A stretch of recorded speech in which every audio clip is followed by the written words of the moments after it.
न कानून का डर और न योगी सरकार की हुकूमत की हनक। करणी सेना के बैंडे प्रदर्शन की एक खौफनाक तस्वीर। न्यू दिल्ली पोस्ट पर ऑपरेशन रक्त स्वाभिमान।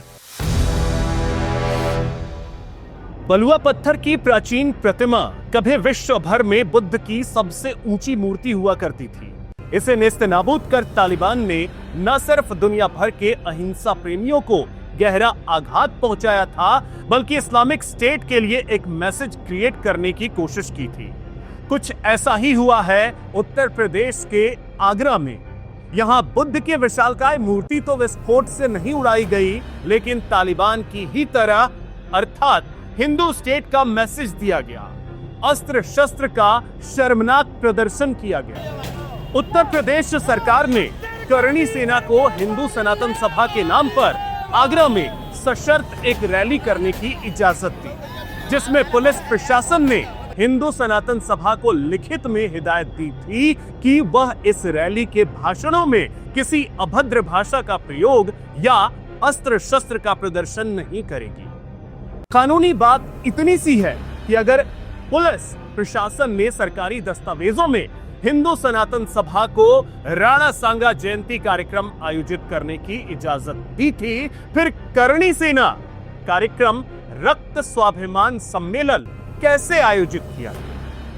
काफी पुलिस बल आगरा पुलिस कमिश्नरेट में बाहर से भी मंगाया गया है और 3 लेयर सिक्योरिटी की तैयार करी गई हैं, जिससे कि पूरे सिटी जोन को कैसे किसी भी कानून व्यवस्था बिगाड़ने वाली परिस्थिति से बचा के रखा जाएगा। करणी सेना या हिंदू सनातन सभा, राणा सांगा जयंती या रक्त स्वाभिमान सम्मेलन। प्रदेश की खुफिया एजेंसी को क्या इतना भी पता नहीं था कि इस कार्यक्रम के लिए किसने इजाजत मांगी है और किसका कार्यक्रम था? क्या सरकार और प्रशासन को नहीं पता था कि इस कार्यक्रम का असली आयोजक कौन था? क्या पहले से सब कुछ प्लान था या किसी फिल्म या शो की तरह स्क्रिप्टेड? क्या सरकार के मुखिया योगी आदित्यनाथ के सामने रक्त स्वाभिमान का यक्ष प्रश्न था, जिसने एक सूबे के मुख्यमंत्री को राजधर्म का पालन नहीं करने दिया? करणी सेना ने हिंदू सनातन सभा राणा सांगा जयंती के नाम पर परमिशन ली और एजेंडा था बाबर औरंगजेब विवाद के बीच राणा सांगा को खद्दार बताने वाले अखिलेश के सांसद और उनके समर्थकों को शक्ति प्रदर्शन से आतंकित करना। हिंदू महासभा कहां थी कौन जानता, लेकिन एक राजपूत मुख्यमंत्री के शासन में राजपूतों की करणी सेना ने आगरा में दहशत का माहौल बनाया और इस तरह आगरा पूरी तरह एक दिन के लिए तालिबान का बामियान बन गया। आगरा जाम कर देंगे, आगरा बिल्कुल जाम, चक्का जाम कर देंगे आज आगरा। जिलाल सुमन तेरी मौत आ गई बेटे, से काफिला देख ले ठाकुरों का, देख अलीगढ़ी कैसे अलीगढ़ वाले ठाकुर है। और आज अखिलेश यादव की राजनीति अब खत्म है।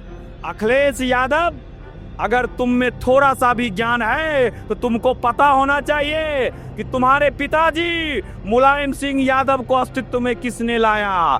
अगर चंद्रशेखर सिंह नहीं होते और चंद्रशेखर सिंह का जूता उठाता वो नहीं, तो आज वो नेता नहीं बनता।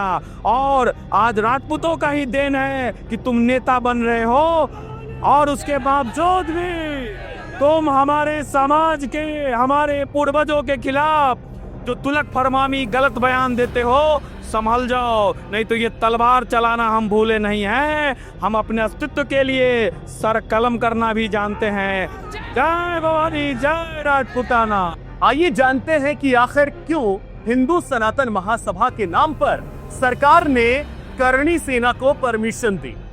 उत्तर प्रदेश पुलिस क्यों इतनी लाचार और बेबस हुई? क्यों उत्तर प्रदेश के आला पुलिस ऑफिसर खुद लॉ एंड ऑर्डर के बिगड़े हालात के गवाह बने? जवाब कौन देगा? सवाल साफ है, राजपूत मुख्यमंत्री या राजपूत करणी सेना? करणी सेना ने अपने ट्विटर हैंडल पर कार्यक्रम आयोजन का असली पैम्पलेट पोस्ट किया था, जिसमें साफ लिखा था कि करणी सेना 12 अप्रैल को रक्त स्वाभिमान कार्यक्रम आयोजित करेगी। लेकिन उत्तर प्रदेश पुलिस ने इसे संज्ञान में नहीं लिया और हिंदू सनातन सभा की जगह करणी सेना को खुलेआम शक्ति प्रदर्शन करने दिया। करणी सेना ने वह सब किया जिसे एक डेमोक्रेटिक देश में नहीं किया जा सकता। खुलेआम तलवारें लहराई और असलहों का प्रदर्शन किया और अभद्र भाषा का इस्तेमाल किया। लेकिन उत्तर प्रदेश सरकार के आला पुलिस ऑफिसर तमाशबीन बनकर बस तमाशा देखते रहे और एक बार फिर देश दुनिया ने हिंदू राष्ट्र के भेंडे प्रदर्शन की एक शर्मनाक तस्वीर पेश की। पुलिस प्रशासन की ओर से एडिशनल कमिश्नर के नेतृत्व में अधिकारी जब कार्यक्रम स्थल पर पहुंचे तो भीड़ के आक्रोश को देखते हुए पुलिस को पीछे हटना पड़ा। इस पूरे घटनाक्रम ने कई गंभीर सवाल खड़े कर दिए, खासकर तब जब मौके पर भारी पुलिस बल तैनात था। करणी सेना का यह विरोध राज्यसभा में दिए गए रामजीलाल सुमन के एक बयान को लेकर था, जिसे सेना ने क्षत्रिय समाज के लिए अपमानजनक बताया। सुमन ने कथित तौर पर एक विवादास्पद टिप्पणी की थी, जिसे लेकर पूरे प्रदेश में क्षत्रिय संगठनों ने विरोध प्रदर्शन किए। कौन है सांसद रामजीलाल सुमन? आइए जानते हैं, जिन्होंने संसद में बाबर औरंगजेब विवाद के बीच राणा सांगा को गद्दार बताया। बाबर को लाया कौन? बाबर को इब्राहिम लोदी को हराने के लिए राणा सांगा लाया था। तो मुसलमान तो बाबर की औलाद है और तुम गद्दार राणा सांगा की औलाद हो। ये षड्यंत्र है बहुत बड़ा। रामजीलाल सुमन सांसद बन गया और इतिहास की इतनी कम जानकारी, तो ये तो इस तंत्र की कमी है ना। इतना नालायक व्यक्ति 2-3 बार संसद में कैसे पहुंच जाएगा? इस रामजीलाल सुमन ने जो अभद्र भाषा का प्रयोग किया था, तो उसके लिए हमारे समाज ने 2 मांगे रखी है। या तो रामजीलाल सुमन माफी मांगे, अगर माफी नहीं मांगता है तो हमारी समाज रामजीलाल सुमन के मुंह पर तालिक पहुंचकर उसको जूतों से मारने का काम करेगी। ये सिर्फ एक ठाकुरों की लड़ाई नहीं है, सब समाज की लड़ाई है। रामजीलाल आने वाले विधानसभा के चुनाव में अखिलेश यादव जी परिणाम भुगतने के लिए तैयार रहे। समाजवादी पार्टी के राज्यसभा से सांसद रामजीलाल सुमन एक कद्दावर दलित नेता के रूप में जाने जाते हैं। रामजीलाल सुमन वर्ष 1999 से 2009 तक 2 बार फिरोजाबाद लोकसभा सीट से सांसद रहे। अखिलेश यादव ने उन्हें पार्टी का राष्ट्रीय महासचिव नियुक्त किया था। इसके बाद वर्ष 2024 में समाजवादी पार्टी ने राज्यसभा भेजा। अखिलेश यादव की पिछड़ा दलित अल्पसंख्यक यानी पीडीए राजनीति का बड़ा चेहरा माने जाते हैं। अभी उनकी चर्चा बाबर औरंगजेब को लेकर बढ़ रहे विवाद के बीच राणा सांगा को गद्दार कहे जाने पर हो रहे। सब एक सोची समझी साजिश के तहत है, क्योंकि राजपूतों को ही हमेशा टारगेट किया जा रहा है। हम राजपूतों को ही टारगेट क्यों किया जा रहा है?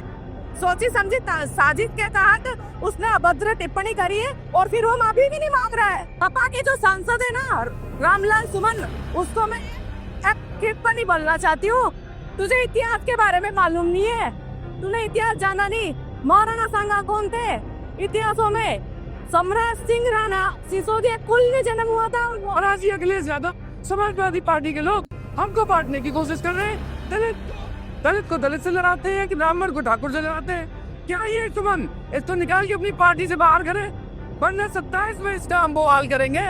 हम सभी से निवेदन करते हैं, पूरे प्रदेशवासियों से, देशवासियों के, कि इसका वो हाल करें कि इसका पार्टी का वजूद ही खत्म हो जाए। वर्ष 2006 में लोकेंद्र सिंह कालवी द्वारा स्थापित राजपूताना की धरती पर शक्ति और भक्ति की प्रतीक देवी करणी माता के नाम पर एक संगठन ने जन्म लिया, जिसके उद्देश्य थे गौरव, परंपरा और स्वाभिमान की रक्षा। नाम था श्री राजपूत करणी सेना। साल 2017 में संजय लीला भंसाली की फिल्म पद्मावती के खिलाफ सेना ने मोर्चा खोल दिया। संजय लीला भंसाली को थप्पड़ जड़े और उनके कपड़े तक फाड़े गए। भंसाली पर आरोप था कि भंसाली ने इतिहास के साथ छेड़छाड़ की और रानी पद्मावती का अपमान किया। पृथ्वीराज फिल्म हो या आरक्षण का मुद्दा, करणी सेना ने बार बार अपने हिंसक वारदात को जबरदस्त तरीके से जाहिर किया। कभी पोस्टर फाड़े तो कभी पुतले जलाए गए, तो कभी तलवार और भाषण से देश में उत्पात मचाया। इतिहास इसका गवाह है कि इन वारदातों में सरकार हमेशा मौन रही और उत्पात की इकलौती गवाह। और ये सेना वेना सब नकली है, याद रखना। हिटलर ने भी बनाई थी एक ट्रूपर। हिटलर अपने समय पर एक फौज रखता था, अपने कार्यकर्ताओं को पुलिस की वर्दी पहना देता था, फौज की वर्दी पहनाता था, फिर अपने विरोधी लोगों को पिटवाता था। उसका नाम था ट्रूपर्स, कहा करते थे उसे। ये बीजेपी वालों की ये ट्रूपर है, ये जो सेना दिखाई दे रही है, ये कोई सेना वेना नहीं है, सब बीजेपी वाले लोग हैं, सब बीजेपी वाले हैं। उनके चेहरे मिला लो, गांव मिला लो, वोट निकाल लो, सब बीजेपी वाले निकलेंगे, कोई नहीं निकलेगा। तो इस खास रिपोर्ट में फिलहाल इतना ही। आप देख रहे हैं न्यू दिल्ली पोस्ट। नव जागरण की इस मुहिम में आप न्यू दिल्ली पोस्ट की खबरों का हिस्सा बने। हमें लाइक करें, सब्सक्राइब करें, शेयर करें। जय हिंद।